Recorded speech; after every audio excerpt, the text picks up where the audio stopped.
Hi everyone, welcome to Dr. Shao and भाई and thank you for love and support। आज हम लोग जानेंगे कि ब्लड में शुगर का लेवल कैसे स्थिर रहता है। चाहे हम लोग ज़्यादा शुगर खा लें एक बार में तो भी हमारा ब्लड शुगर जो है 90 से 110 के बीच आसपास ही वैरी करता है, या एक दिन नहीं भी खाएं, फास्टिंग में चले जाएं तो भी वो उतना ही रहता है। इसको हम लोग डिटेल में जान लेंगे और ये भी जानने की कोशिश करेंगे कि अगर बहुत ज़्यादा शुगर खा लिए तो क्या होगा, और अगर बहुत कम खाए या एक दिन नहीं भी खाए शुगर तो क्या होगा। इसी को डिटेल में जान लीजिए तो आधा समस्या जो ये मोटापा वाला है या ब्लड शुगर कंट्रोल ना होने का जो है वो इसी से सॉल्यूशन निकलता है।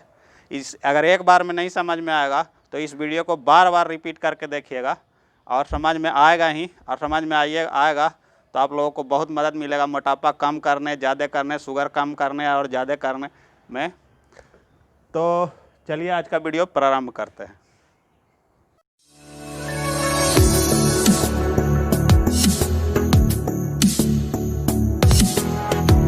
सबसे पहले ये जानिए कि ब्लड शुगर लेवल होता कितना है।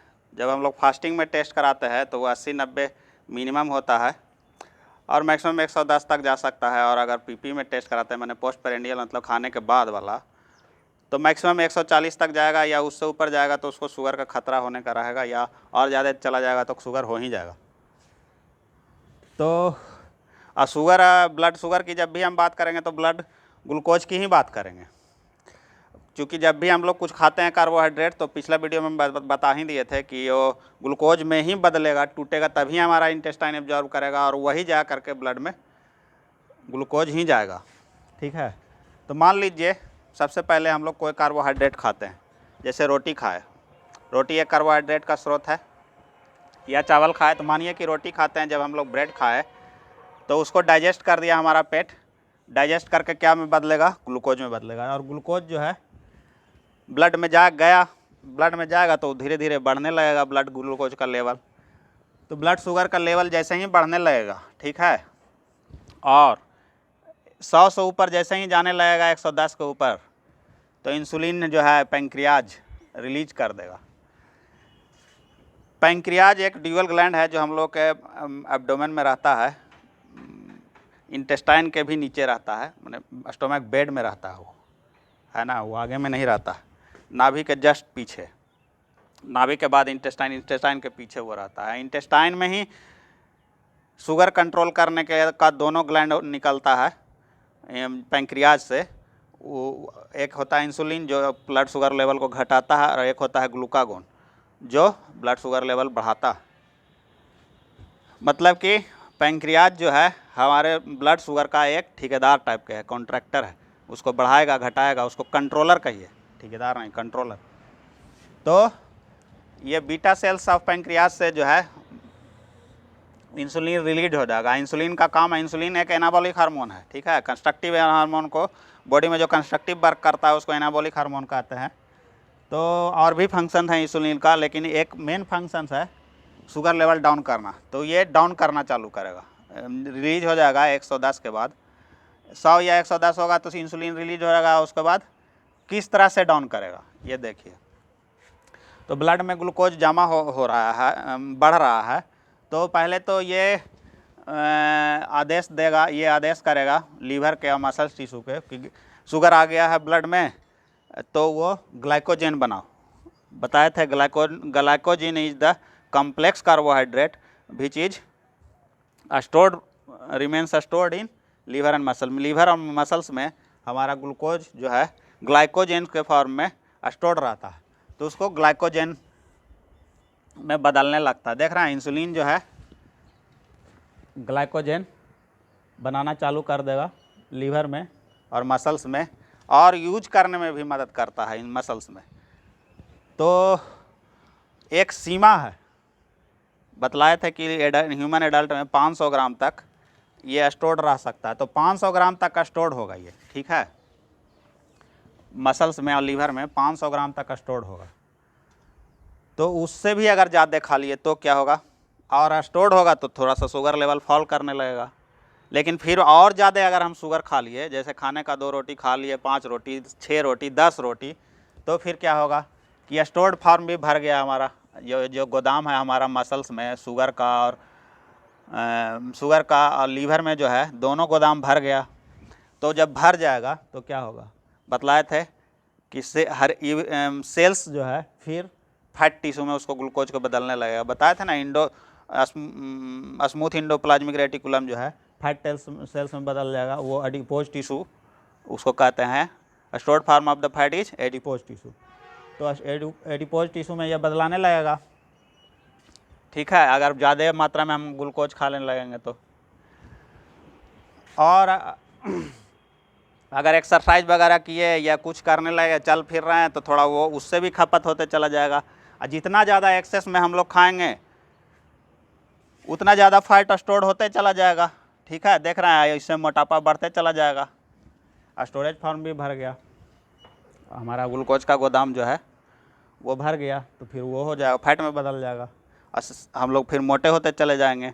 और यही चीज़ अगर बार बार हम लोग करेंगे, बरसों तक करेंगे, ज़्यादा एक्सरसाइज वगैरह नहीं करेंगे, खाएंगे भी ज़्यादा, तो जो है ना इंसुलिन जो है पैंक्रियाज एक दिन हमारा थक जाता है और फिर वो काम करते करते इतना काम करता है कि थक जाता है और वो कम रिलीज होने लगता है। जो पैंक्रियाज का सेल्स जो है वो थोड़ा सा सेनाइलिटी हो जाता है, मतलब उसमें थकते थकते मतलब बूढ़ा हो गया, तो इंसुलिन कम सेक्रेट होगा और फिर ये कंट्रोल नहीं कर पाएगा, फैट में भी बदलना कम हो जाएगा, है ना, फैट में भी बदलना कम हो जाएगा, यहाँ उपयोग नहीं कर रहे हैं तो इंसुलिन निकलना कम हो जाएगा, तो ब्लड शुगर लेवल जो है ना, नॉर्मल लेवल जो है 140 उससे भी बढ़ जाएगा, तो फिर क्या हो गया, वो शुगर का एक बीमारी पकड़ लिया।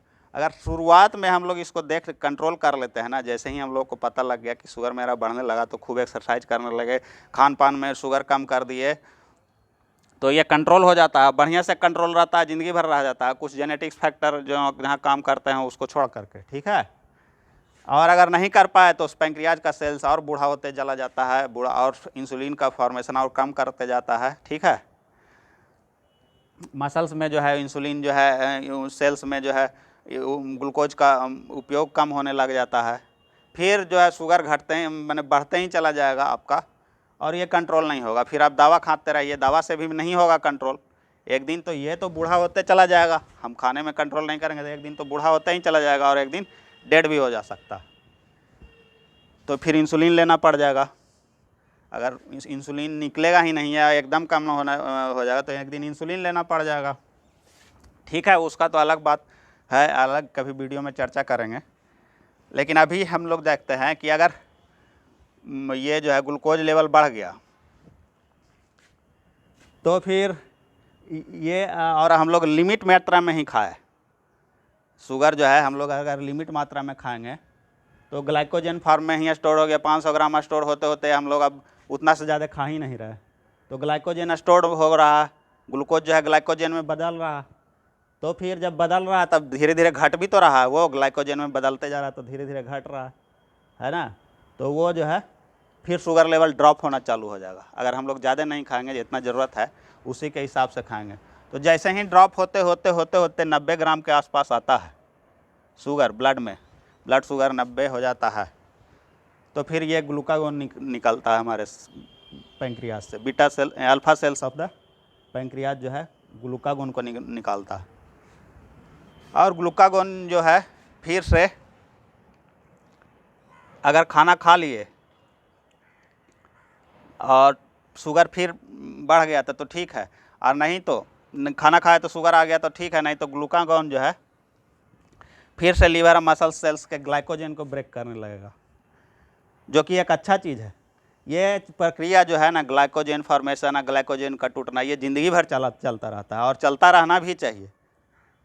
तो ये ग्लाइकोजन जो है लीवर मसल सेल्स में जाता है ग्लूकागोन, और लीवर मसल्स से का जो स्टोर्ड फॉर्म है ग्लाइकोजन उसको ब्रेक करता है। और यहाँ पर समझिए अब कि अगर हम ब्रेक कर देगा तो फिर से हल्का सा शुगर लेवल बढ़ेगा, ठीक है, तो ये दिन भर में न जाने कितना बार ऊपर, जब हम लोग खाएंगे तब ऊपर नीचे होते रहेगा।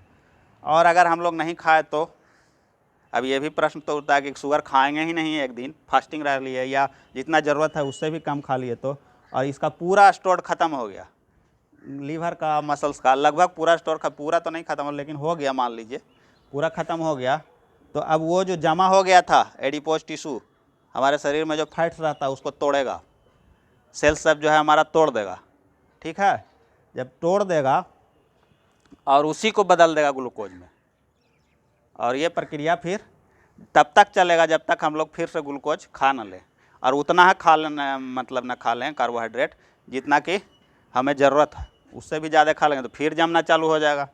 तो ये समझ रहे हैं कि ये दो हार्मोन जो है इंसुलिन और ग्लूकागोन, ये दोनों भी हमेशा काम करते रहते हैं, एक बढ़ाते रहता है और एक घटाते रहता है। और जैसे ही शुगर लेवल हम लोगों का फॉल होता है 90 या उससे भी नीचे, तो हम लोगों को भूख भी लगने लगता है ना। पेट खाली हो गया, शुगर लेवल 90 या उससे भी कम गया, 80 पे चला जाएगा तो और तेज़ भूख लगेगा, पेट में अगर कुछ नहीं रहा तो भूख लगेगा। तो फिर से हम लोग रोटी खाएंगे या चावल खाएंगे या शुगर का कोई स्रोत खाएंगे, तो फिर से हमारा उसी तरह से ब्लड शुगर लेवल बढ़ेगा। तो ये समझ गए कि हमारे शरीर में किस तरह से ब्लड शुगर लेवल मेंटेन होता है। अगर ज़्यादा शुगर खाएंगे तो फैट में बदल जाएगा, अब फैट भी खाएंगे तो भी फैट में बदल जाएगा। ऐसा नहीं है कि सिर्फ शुगर कार्बोहाइड्रेट खाने से ही मोटापा बढ़ जाएगा, या ये फैट सेल खाएंगे तो कोई और दिखते नहीं है उसको, वो फिर सीधे सीधे फैट में स्टोर हो जाएगा ज़रूरत से ज़्यादा खा लेंगे तो। और ज़रूरत से कम खाएंगे कार्बोहाइड्रेट तो फिर ये टूट जाएगा।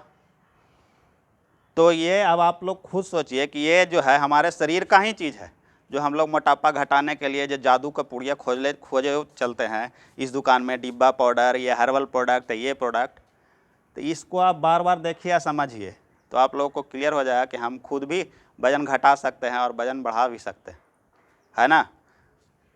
अगर एक लिमिट मात्रा में कार्बोहाइड्रेट थोड़ा सा ज़्यादा खाएंगे तो हम एक्सरसाइज करेंगे तो मसल टिश्यू बना देता है। बतलाए थे राइबोसोम सेल्स में जो होता है राइबोसोम, वो प्रोटीन सिंथेसिस भी करता है, लेकिन अगर बहुत ज़्यादा खा लेंगे ना तो प्रोटीन सिंथेसिस नहीं होगा, फैट सिंथेसिस कर देगा। वो कितना करा, स्टिमुलस मसल्स में नहीं मिला, हम लोग एक्सरसाइज नहीं करते रहे तो उसको लगेगा ही नहीं कि हमारा मसल्स जो है काम कर रहा है, ज़रूरत ही नहीं है, तो फिर वो फैट टिश्यू में बदल देगा।